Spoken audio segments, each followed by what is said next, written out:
Hey, I have breaking news. You guys will love this. Canada, Canada is going to allow its soldiers to have weed, and I got very triggered this morning because Canada was going crazy on my website, like reading every single story. I've got like 50 hits from Canada today, and I got all weird in my head because people are always telling me about moving to Canada, and that makes me really angry. I would never move to Canada. But anyway, I'll read to you Ganjapreneur.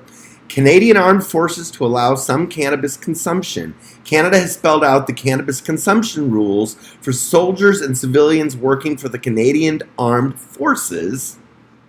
The soldiers will be banned from smoking or consuming cannabis starting 8 hours before reporting for duty. Those serving on submarines or aircraft, piloting drones, conducting air traffic control, or high-altitude parachute drops, or deploying must abstain from cannabis use starting 28 days before. So if you're a paratrooper, you can't smoke pot for 30 days prior.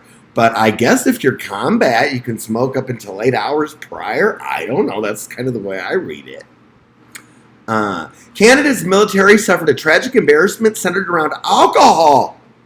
Wow. Consumption. What do I say? Is that everyone who is an alcoholic or a drug addict should be given a weed card.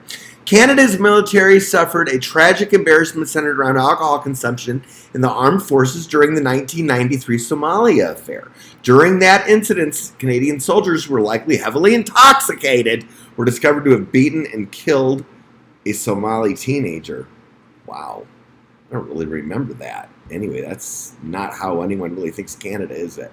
Anyway, so now I know why I had all these hits from Canada and continue to get all these hits from Canada. I got so paranoid that, somebody's going to try to take me to Canada. But anyway, great story. I love that Canada turned to my website today. Have a good day.